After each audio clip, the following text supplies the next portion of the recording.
On this episode of DH Prepping, we talk about installing windows in our shipping container as we go through the phases of building our cabin. This is Desert Homestead Prepping. Make sure to like and subscribe and hit that bell for notifications. We're back out here at the property for a fun winter adventure.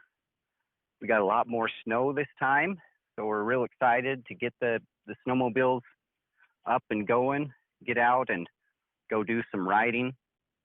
I said the previous time that we were out here that I would go over the windows and how we installed the windows in the cabin. We'll kind of go over that.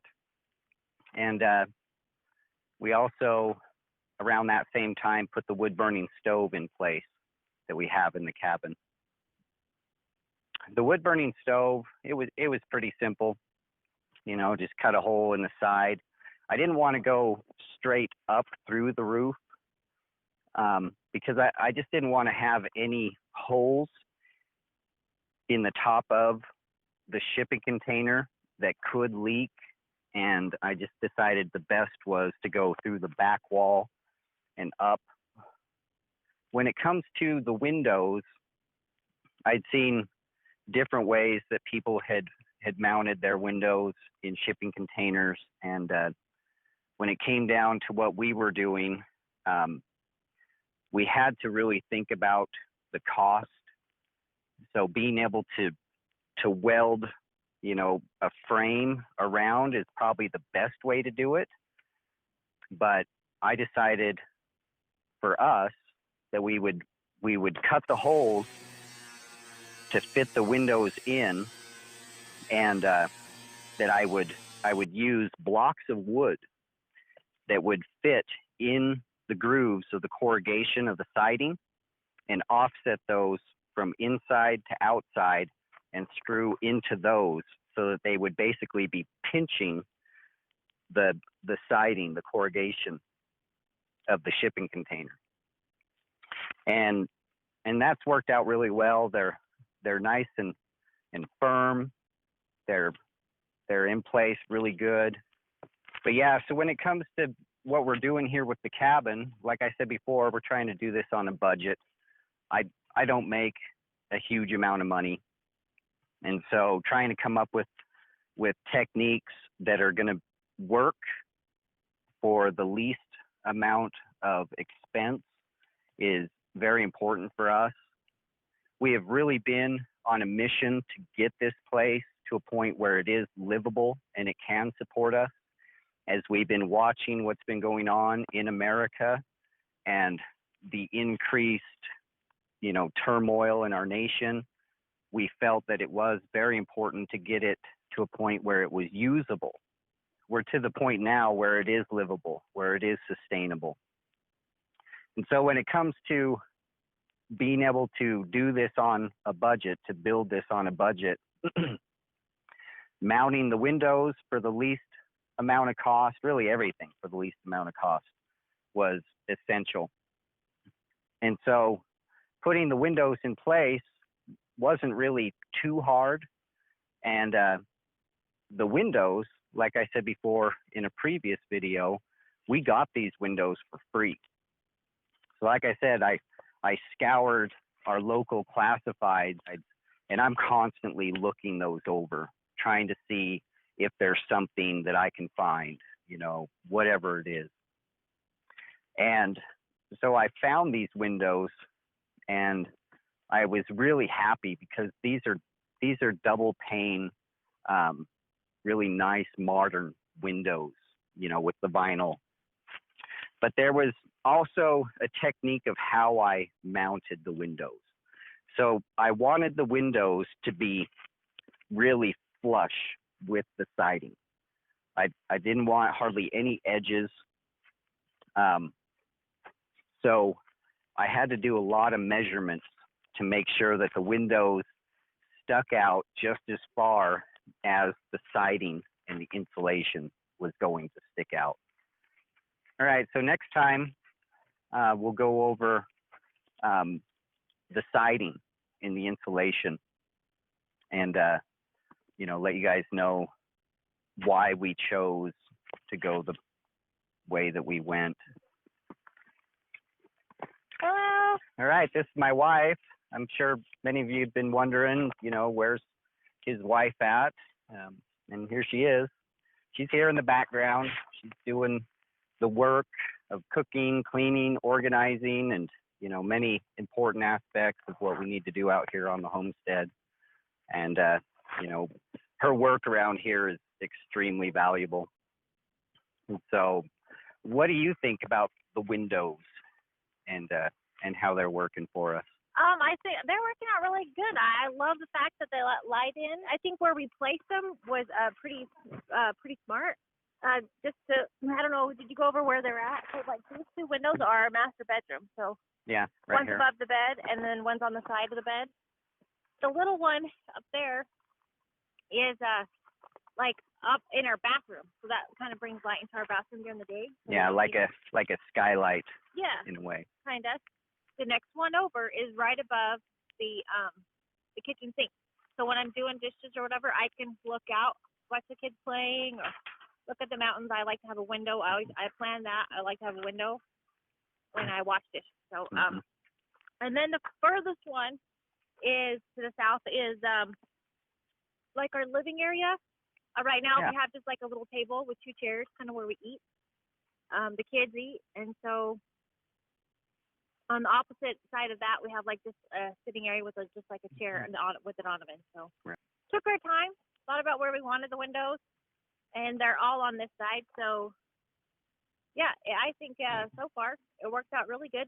Right, and we plan to have all the windows on this side because, like I said in a previous video, we may expand. And so if we do expand, it really made no sense to have windows on that side. Plus, it's just staring at the other shipping container. And so that's why we focused on this side, and also to have the view of the mountain range. And I don't know if he showed you, but still on the other side of that window, on the end, that's where the doors open up. And we still have that functional at this point. Right. We can still open and shut those doors. Right. To get something in large or we're just really skeptical about closing that off.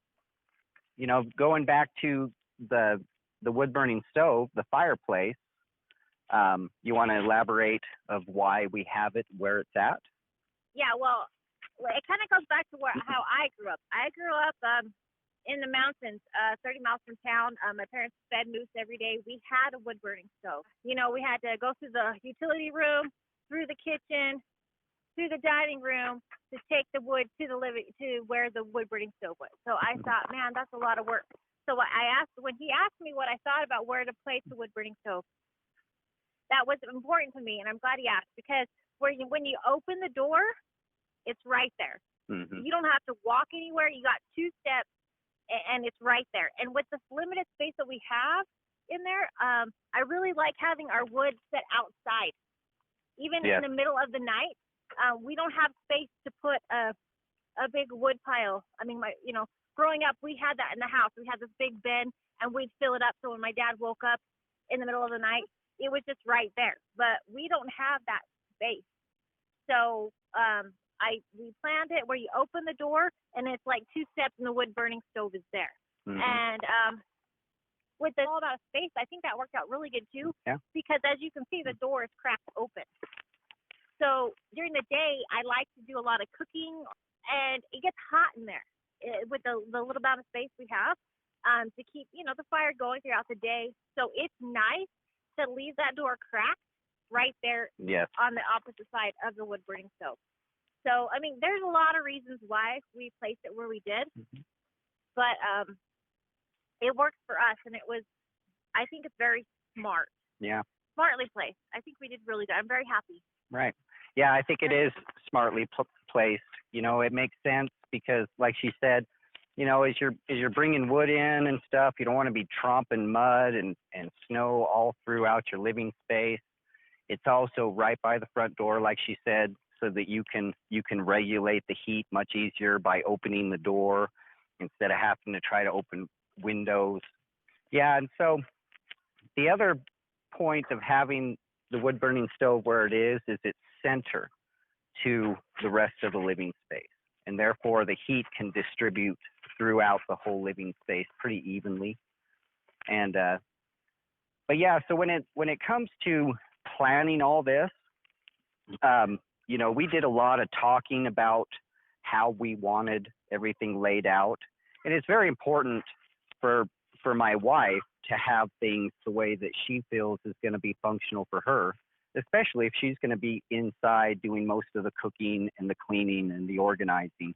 And so trying to come up with a plan that was going to be functional and usable for her was very important. And so really every aspect of where the windows are, the door, the wood burning stove, and the whole layout is really set up according to her preference. And that's perfectly fine. And in fact, I really enjoy the way that she chose to set this up. Because he drew plans. He had 3 or 4 different plans, and I actually moved the wood burning stove and all those plans. I don't think you had a plan where any of those plans where that wood burning stove was. And I'm very opinionated. So so when he showed me the plans, I was like, nope. And and that was a challenging thing, trying to figure out, because modern structures seem to have the kitchen and the bathroom really close to each other, because that's where all the piping and the drains would be. And we just found that it wasn't going to work out that way. We actually had to separate the 2 water utility rooms, the bathroom and the kitchen, just to make it functional. And it wasn't too hard to adapt the piping to so make I'm it going to work. go back in. One of these times we'll have show you the cabin and the setup and the reason why and how Mama got a bathtub and stuff like that. So I'm going to go in. I got some cleaning to do. We're getting a really late start, and I got to figure out what's for dinner. Next time we'll go over some other features of how we have the cabin set up, and we'll fill you in on why we chose to do what we did. Okay, you guys, thanks. Have a good one.